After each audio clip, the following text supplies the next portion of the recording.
Welcome to the Journal of Vascular Surgery highlighted papers for December of 2018.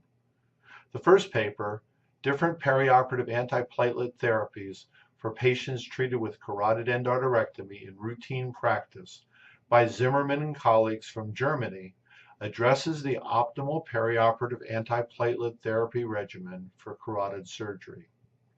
They studied 117,973 patients who underwent elective carotid endarterectomies in Germany between 2010 and 2014, determining the outcome of in-hospital stroke or death until discharge from the hospital.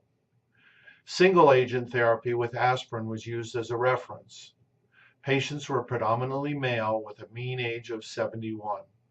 Carotid stenosis was symptomatic in 40%, and 83% were treated perioperatively by monotherapy with aspirin alone, while 2.7% received other platelet inhibitors, and 4.8% of patients were operated on under dual antiplatelet therapy.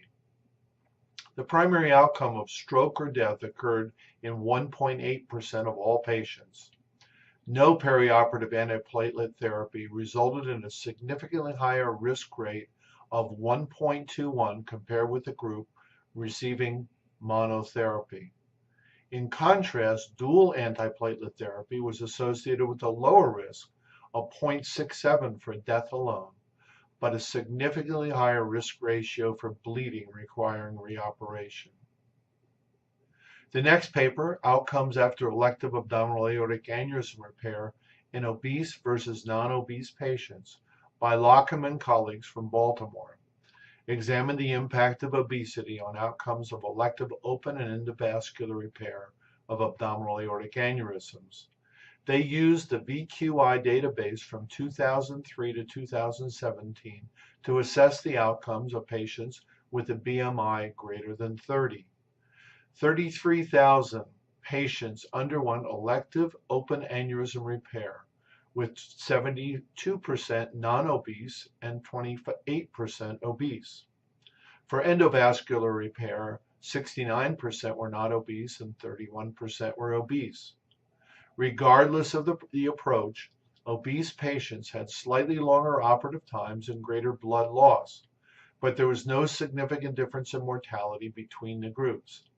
However, those undergoing an open repair had a 33% higher odds of renal failure and 75% higher odd of wound infections.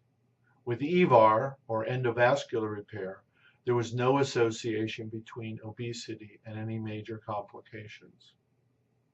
The next paper, a randomized clinical trial evaluating negative pressure therapy to decrease vascular groin infection complications by Kwan and co-authors from Jefferson, addressed the impact of a negative pressure therapy over a closed incision on the infection rate of elective vascular surgery procedures.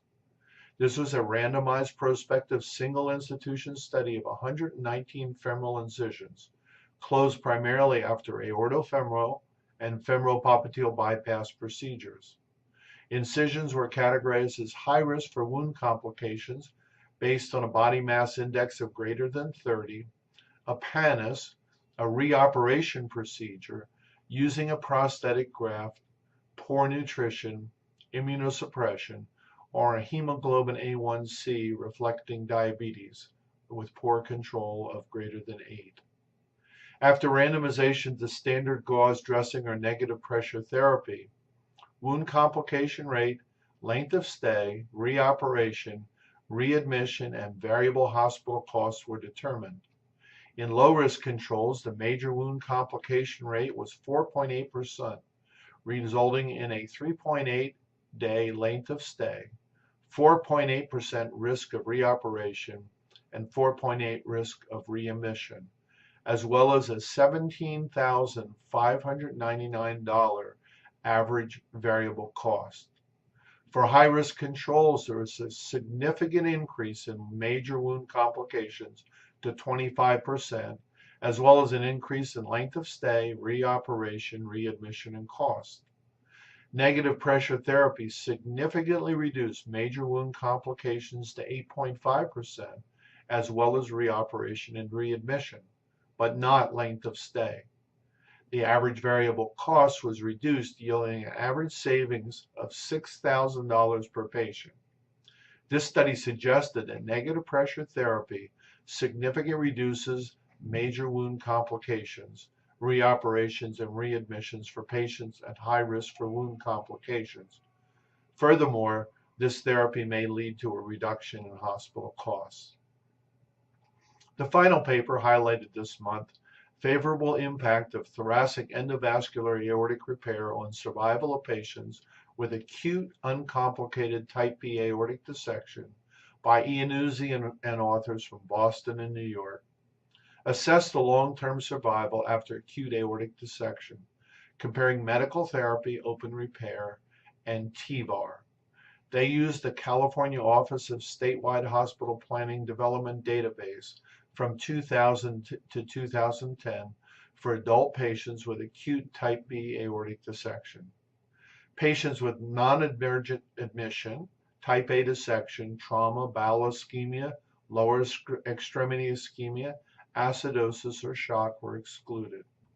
There were 9,165 cases, with 95% receiving medical therapy, 2% having open repair, and 2.9% TEVAR. The mean inpatient costs were $57,000 for medical therapy, $200,000 for open repair, and $130,000 for TEVAR. Inpatient mortality was 6.5% overall, with it being 6% for medical therapy, 14% for open repair, and 7% for TEVAR. The 1 and 5 year survivals were 84% and 60% in the medical therapy, 76 and 67% with open repair, and 85 and 76% with TEVAR. TEVAR had improved survival compared with medical therapy, with no difference between open repair and medical therapy. This study on survival after acute uncomplicated type B aortic dissection showed an independent survival advantage for TEVAR. These are the 4 papers that we highlight, and we hope that you'll enjoy the entire December issue of the Journal of Vascular Surgery. And thanks for your attention.